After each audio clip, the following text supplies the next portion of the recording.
하나님이여 우리에게 믿음을 더하여 주시옵소서.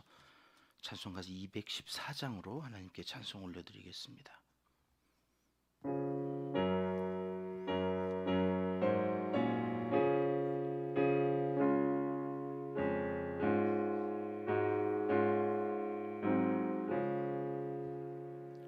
나 주의 도움 받고자 주 예수님께 빕니다. 그 구원 허락하시사 날 받아주소서. 내 모습 이대로 주 받으소서. 나를 위해 돌아가신 주 날 받아주소서. 큰 죄에 빠져 날 위해 피 흘렸으니 주 영상대로 빚으사 날 받아주소서. 내 모습 이대로 주 받아주소서.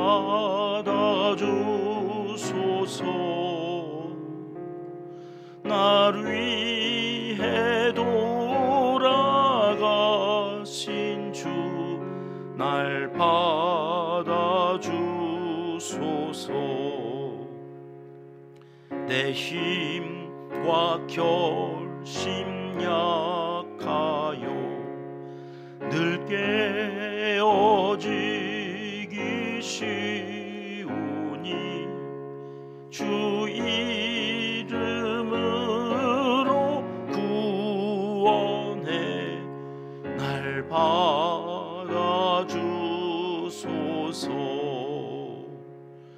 내 모습 이대로 주 받아주소서. 나를 위해 돌아가신 주 날 받아주소서.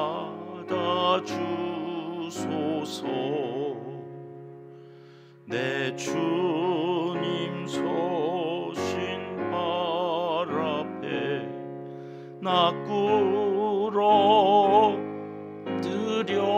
드렸으니 그 크신 역사 이루게 날 받아주소서. 내 모습 이대로 주 받아주소서. 나를 위해 돌아가신 주 날 받아주소서.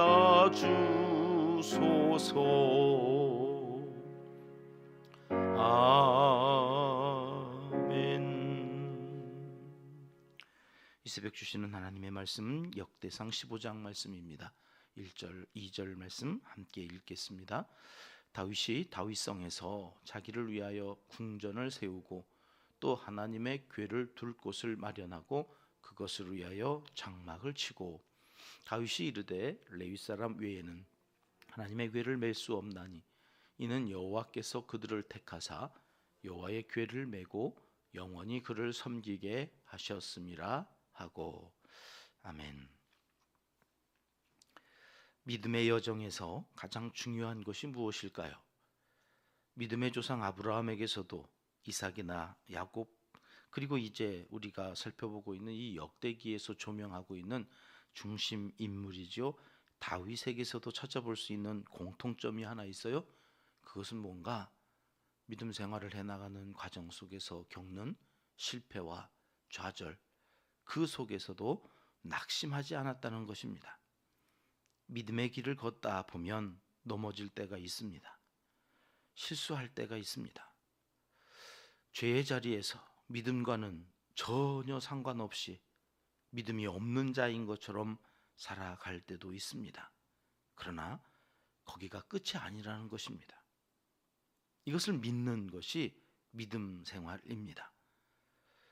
보십시오. 언약궤를 모셔오다가 실패했습니다. 언약궤를 옮기던 사람이 죽었습니다. 하나님이 기뻐하시지 않나 보다, 그렇게 생각하고 포기하고 낙심하고 있었더니 하나님께서 어제 두로왕 히람을 통해서 위로하시고 힘을 불어넣어 주셨습니다. 그리고 거기서 중요한 사실 하나를 깨닫습니다. 여러분, 그렇습니다.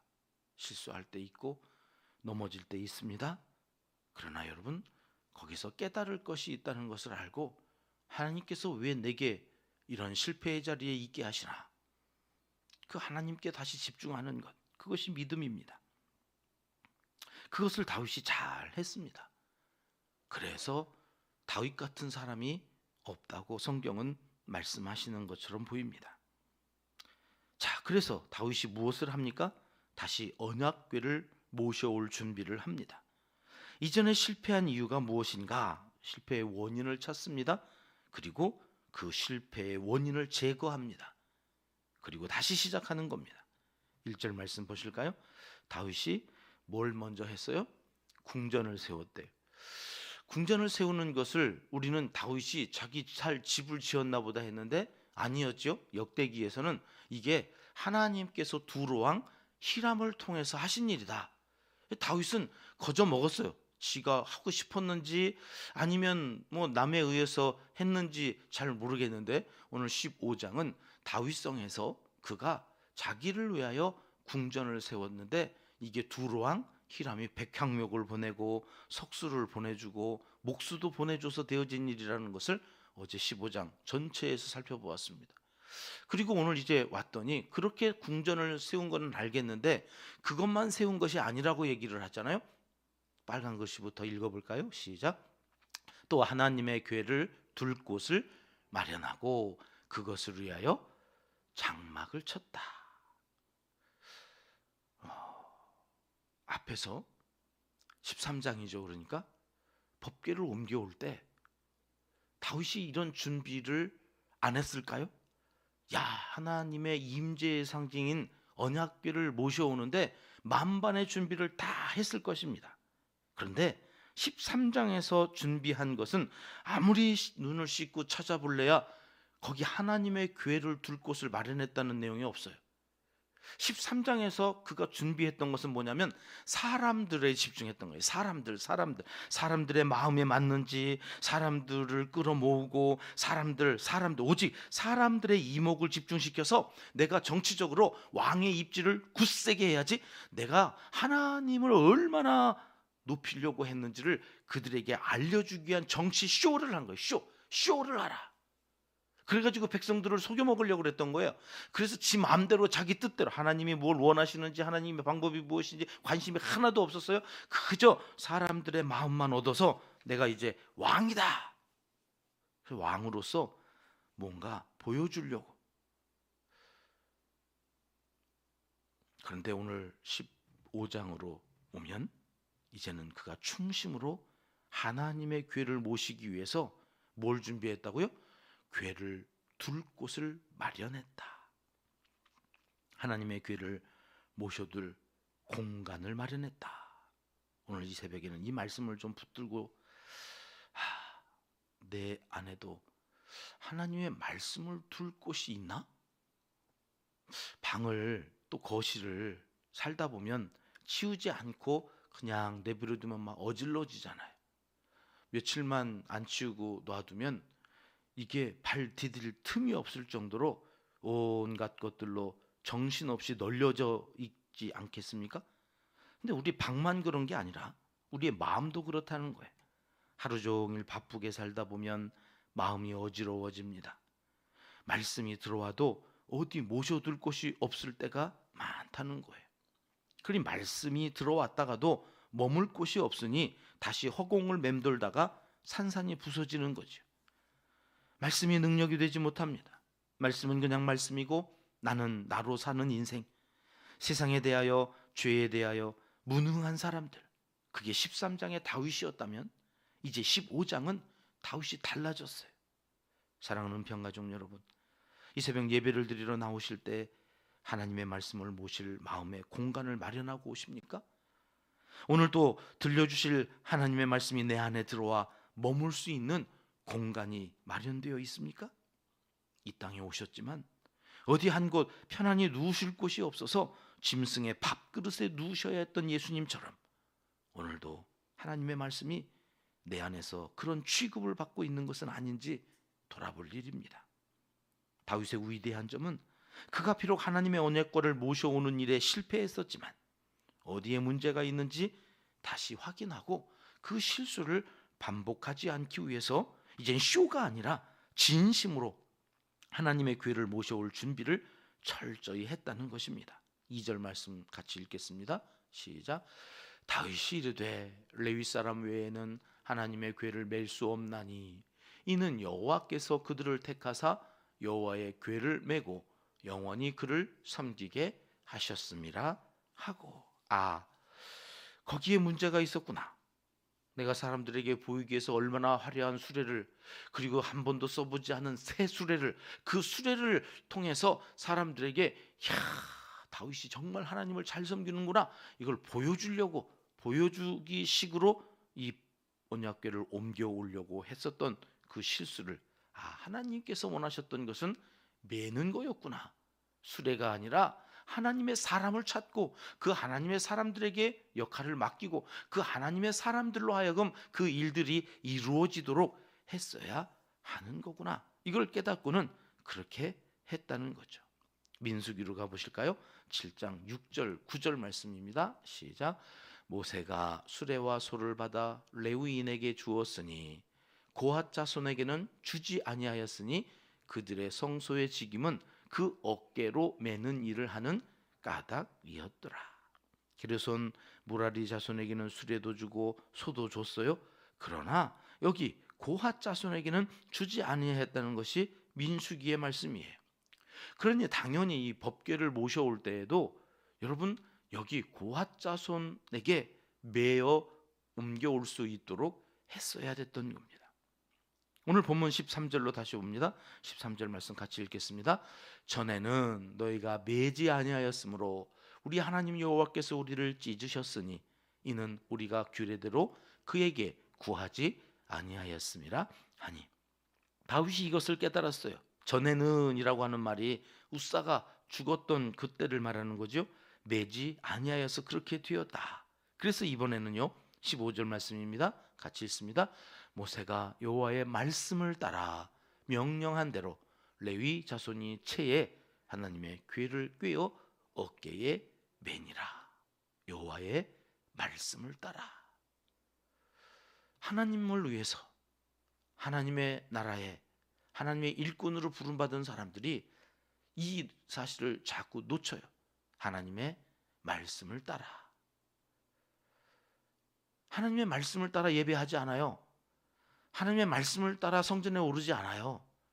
하나님의 말씀을 따라 오늘 또 살 생각이 없어요. 그냥 복만 받으면 그냥 예배 드리고 주일 안식일에 하나님 앞에서 예배한 그것으로 나는 할 일을 다 한 것처럼 하나님이 내게 복 주시겠지. 그리고 일이 안 되면, 그래서 자녀들에게 문제가 생기면 원망하죠. 내가 예배를 안 드렸습니까? 헌금을 안 드렸습니까? 근데 거기 들여다봐야죠. 내가 하나님의 말씀을 따라 그 명령한 대로 내가 그 말씀을 듣고 그 말씀을 모셔둘 공간이 내 마음속에 있었나? 오늘 또 내 삶 속에 그 말씀이 오늘 또 머물러 있을 공간이 내 인생의, 내 삶의 중심에 있었나?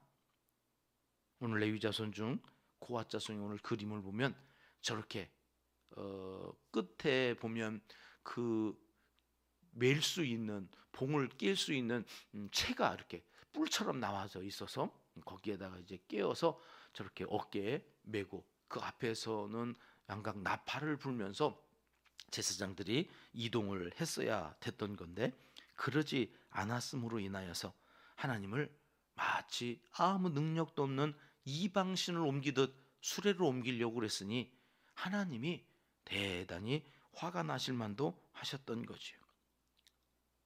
자, 저렇게 해서 다윗이 이제 하나님께서 말씀하신 대로 언약궤를 옮겨갑니다. 자, 그러면 하나님은 그때 뭘 하실까요? 하나님의 말씀대로 살아가는 우리에게 하나님은 어떻게 하신다고 말씀하시나? 야, 이놈아, 처음부터 좀 그렇게 잘하지? 삐지셔서는 쳐다보지도 않고 그저 책망하시고 나는 널 모른다, 이 외면하시는 분이실까? 오늘 본문에 26절로 가보십니다. 26절 말씀 같이 읽겠습니다. 하나님이 여호와의 언약궤를 맨 레위 사람을 도우셨으므로 무리가 수송아지 7마리와 순양 7마리로 제사를 드렸더라. 우리가 실수하고 그 실수 가운데에서 하나님의 말씀대로 하지 않았음을 깨닫고 돌아와서 그 말씀대로 살아갈 때 여러분 분명히 말씀하시죠. 하나님이 도우신다. 하나님은 우리를 도와주시는 분입니다. 오늘 우리가 찬양한 것처럼 날 도와주시옵소서, 날 받으시옵소서, 그렇게 우리가 사정하지 않아도 여러분 우리가 하나님의 말씀대로 살겠다고 몸부림칠 때 하나님은 우리를 적극적으로 도우시는 분이다. 시편 40편은 다윗의 시인데요, 17절에 그는 이렇게 노래합니다. 같이 읽겠습니다. 나는 가난하고 궁핍하오나 주께서는 나를 생각하시오니 주는 나의 도움이시요 나를 건지시는 이시라. 나의 하나님이여 지체하지 마소서. 나의 하나님이여 지체하지 마소서. 이 말씀을 읽는 데는 어제 울컥했어요. 지체하지 마소서. 도움이 얼마나 간절하면 다윗이 아마 광야 한가운데에서 죽어가는 그 한가운데에서 가난하고 궁핍하여서 더 이상 먹을 것도 없는 그 광야에서 사울의 칼을 피해서 어느 한날 저런 노래를 시를 지어 부르지 않았을까? 지체하지 마소서. 여러분, 하나님은 우리의 그 간절한 마음을 기다리십니다. 오늘 이 새벽에도 하나님의 말씀으로 다시 돌아갑니다. 이것이 우리의 기도 제목입니다. 그때 하나님 우리를 도우셔서 그 말씀을 이루는 자리에 우리가 있게 하여 주시옵소서. 이 일에 대하여 하나님 지체하지 마소서. 지체하지 마. 나를 돕고 나를 이 환난과 이 어려움, 이 자존심 상하는 그 모든 상황 가운데에서 나를 도우실 때에 지체하지 마소서. 오늘 하루 이 기도가 응답되어지는 복된 한날을 살아가시기를 주님의 이름으로 축복합니다. 우리의 발은 죄에 빠르고 우리의 혀는 선악을 분별하지 못하오니 주님 우리를 도우사 오늘 또 주님의 선한 청지기로 주님 뜻 이루며 살게 하옵소서. 그렇게 기도하고 나아가셔서 오늘도 하나님의 영광을 위하여 살아가는 여러분들을 통하여 복이 여러분들의 자녀손들과 이웃에게 흘러가는 복된 한날이 되시기를 하나님은 이 시간 간절히 원하시고 계십니다. 기도하겠습니다. 하나님 아버지, 길을 잃었던 다윗이 다시 길을 찾게 하시고 하나님의 뜻을 이루어 가도록 인도하시고 도움이 되어 주시니 감사합니다. 그 다윗의 하나님이 오늘 나의 하나님이신 줄 믿고 오늘 또 기도하며 나아가오니 우리도 그렇게 한 날을 잘 살아서 하나님의 영광이 되게 하여 주시옵소서. 우리의 자녀손들에게도 이 은혜를 허락하여 주시옵소서. 이제 못다한 기도를 주님 가르쳐 주신 기도로 아뢰오니 하늘에 계신 우리 아버지, 아버지의 이름을 거룩하게 하시며 아버지의 나라가 오게 하시며 아버지의 뜻이 하늘에서와 같이 땅에서도 이루어지게 하소서. 오늘 우리에게 일용할 양식을 주시고 우리가 우리에게 잘못한 사람을 용서하여 준 것 같이 우리 죄를 용서하여 주시고 우리를 시험에 빠지지 않게 하시고 악에서 구하소서. 나라와 권능과 영광이 영원히 아버지의 것입니다. 아멘. 목요일 새벽 같은 기도 제목으로 함께 기도합니다. 사순절이 시작되었죠. 십자가 영성으로 이제 40일에 우리의 믿음의 행진이, 우리의 믿음이 더하여지는 믿음의 성장을 위하여 하나님 앞에서 거룩하게 말씀 따라 살기를 위해서 함께 기도하겠습니다. 우리의 네 번째 비전입니다. 이웃과 열방을 살리는 생명 공동체가 되게 하소서. 이 일에 지체하지 마시기를 기도하겠습니다. 살리는 자리에 있게 하여 주시옵소서. 제발 은평의 어느 한 사람도 누군가를 상처 주고 죽이는 자리에 있지 않고 낙심하고 좌절한 이들을 힘을 주어 살려내는 복된 말을 하며 오늘 또 축복의 언어를 사용하는 생명 공동체의 일원이 다 되어지는 복된 한날이 되어지길 위해서 기도해 주십시오. 교회 인근 불우이웃들을 구제하는 사역들을 계속해서 이어갑니다. 하여튼 이 만년동, 둔산동 인근에 우리 교회가 있어서 어느 한 사람도 낙심하지 않고 좌절하지 않고 살아가는 생명 공동체를, 이웃들을 구제하는 일들을 통해서 이루어가기 위하여 함께 기도하겠습니다. 우리 교회 가정사역, 특별히 엄마들을 행복하게 하는 충분히 좋은 엄마 사역을 위해서 시간 기도해 주시기 바랍니다. 오늘부터는 선교사님들을 한 분 한 분 구체적으로 돌아가면서 기도합니다. 오늘은 박흥순 선교사님 케냐, 이광국 선교사님 우간다에서 선교하시는 선교사님들을 위해서 이름을 한 번씩만 불러주십시오. 둔산 소망교회와 화평한교회 강덕재 최사라 목사님, 힘들게 사역하고 계신 이분들을 위해서도 이름을 한 번씩만 불러주시면 감사하겠습니다. 환우들을 위해서도 기도합니다. 어제 수술받은 학생은 수술을 잘 받고 치료가 잘 되어서 오늘 퇴원할 것 같은데요.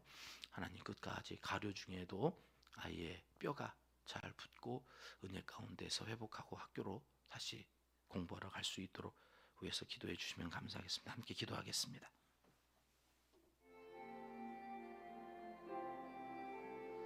참 좋으신 우리